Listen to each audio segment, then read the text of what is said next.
Just look at you, my old friend. Just look at you. My. With that tight suit of skin stretched across your meat, eyeballs the limit of your vision, stuck in time, stuck in place. How does it feel to be so confined, so temporal, so dependent?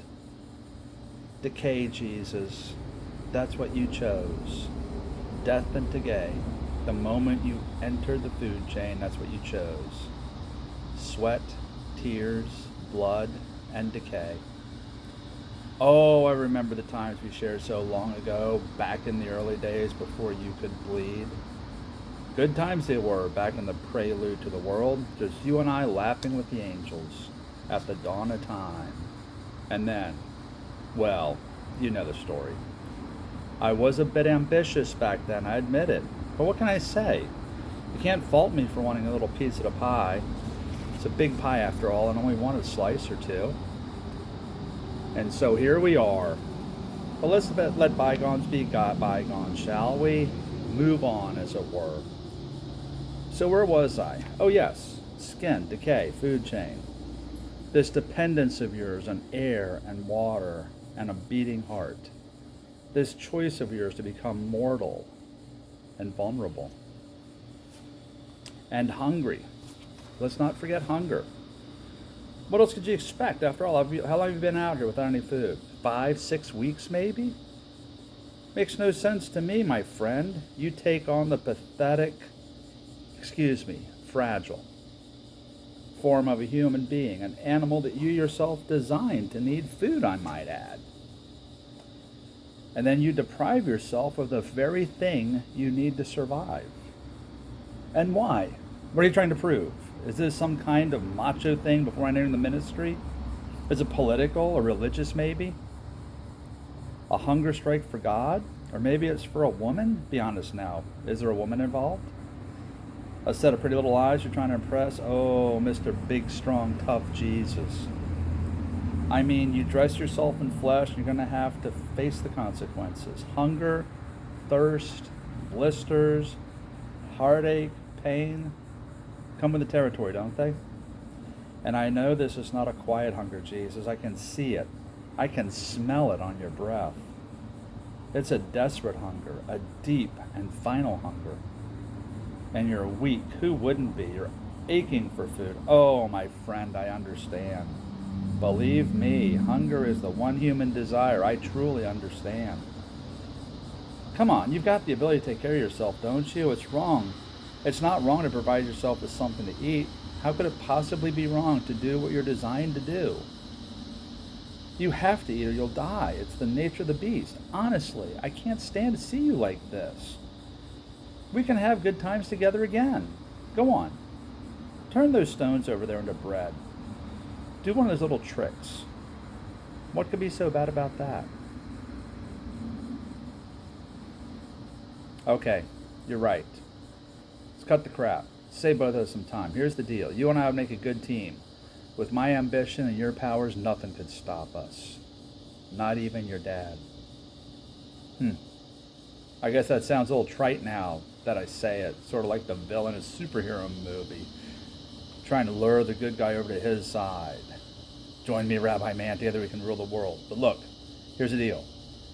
I can offer you something your father never could. Freedom. Haven't you ever wondered what it would be like to have a little corner of the universe to yourself, to do your own thing, just to do what you want for a change, instead of always having to do his will, carry out his plan, do his bidding? I mean, why does it always have to be about him and his glory? Don't you deserve at least a little bit of the credit? Some of the reward? Haven't you wanted a little piece of the pie for yourself? I mean, you love to talk about freedom, but you're not free at all. Not really. You're enslaved. There's nothing free about having to do what someone else tells you all the time. That's the opposite of freedom. The exact opposite. Me, on the other hand, I have feasted on true freedom. I have let its juices run across my tongue. Oh, yes, I have known it. Complete and rich and succulent. And I'm telling you, there's nothing sweeter than the freedom to indulge in anything you choose. Oh, my friend, you have no idea how it feels to be out from under the thumb of that ruthless dictator you call your father. Look around you. All of this is mine. Look beyond the horizon and see. See that? All the riches that I possess? All the pleasures I control, they're mine. I'm the prince of this world. You know that. This is my domain. I am the key to this side of the fence, and I am the keeper of all this world's most succulent pleasures. Freedom, true freedom, is never found in the place of rules and restrictions. Do this, don't do that. Go here, don't go there. Think this, don't think that. All those laws and regulations restrict freedom. They don't facilitate it. Real freedom isn't found in mindless servitude, but in self-determination. Freedom is the exercise of the will of Jesus, not the denial of it. You know what you want, my friend, what your body hungers for even more than food, what men fantasize about. Well, I can give it all to you. All that your Father forbids, I can supply. All that he denies you, I will provide. Come on, have you ever peered over the fence into the forbidden territory and wondered just for a moment what it would be like to taste the fruit that he told you not to eat? It can all be yours. All the pleasures that pitiful human body of yours can stand. Think about it. What does your dad offer you? Enslavement and pain, life of sorrow and suffering, of crosses and thorns, of beatings and betrayals? And what do I offer? Freedom and pleasure, comfort and convenience, gratification of all your desires, the freedom to indulge yourself. Join me. A handshake between friends would do. Or better yet, give me a little of what you give him. If you do, I'll give you everything. All I ask for is a moment of your allegiance, not a lifetime, not an eternity. All I ask for is a semblance of your love, not the real thing. All I ask for is a gesture of worship, not the heart that goes with it. I ask so little, and I offer so much. Give me just one moment, and I promise you, I vow to you, I will fill your mouth forever with all the sweet juices your Father's forbidden you to taste.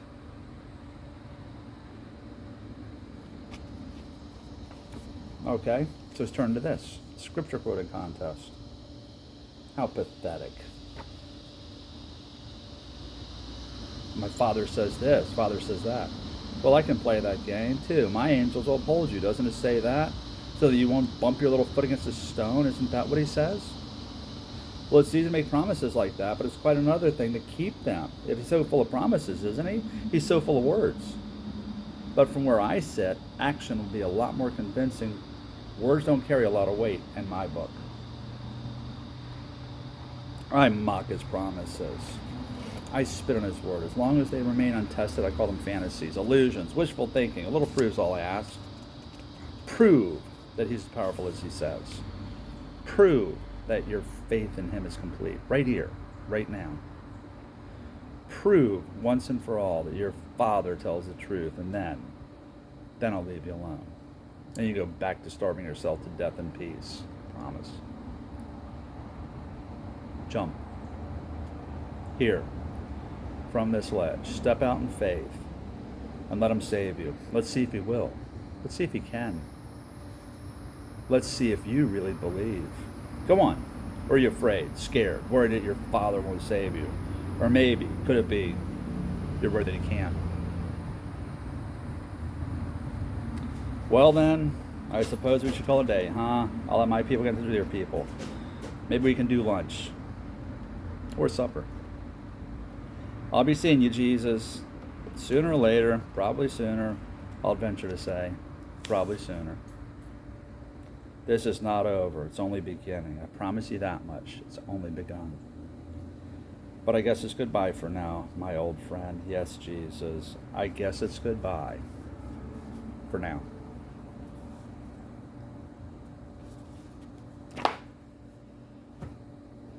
The temptation of Christ. I never understood why this was a temptation to Jesus, because it seems obvious. But when you put it as a story, it makes it seem real, doesn't it? Temptation's real. We're going over the tools Satan uses. And I promise I'd read you a story, because this is one. I mean, the Stephen James has taken artistic freedom and storytelling form, but it makes it seem real, doesn't it? And it's real. So that's why we're going over the tools Satan uses. Thanks for listening. If you want to read the story, why it was might always kind of made me wonder, how could Jesus not resist? Go to Luke 4. Luke chapter 4, verses 1 through 13. And then imagine how that conversation may have gone. So beware of these draws that Satan uses against us. Guys, I'm Pastor Chris. Thanks for joining. Remember, let your friends know. We're on Facebook, YouTube, and now on Rumble at FL Compass Church. We're going back to the questions you're asking Wednesday. I think I've got 2 or 3 more questions about Gen Z, from Gen Z people, the Gen Z generation.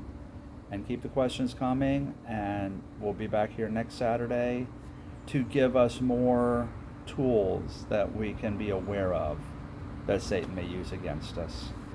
Have a great week, and remember, tomorrow's Sunday. Go to church. See you Wednesday.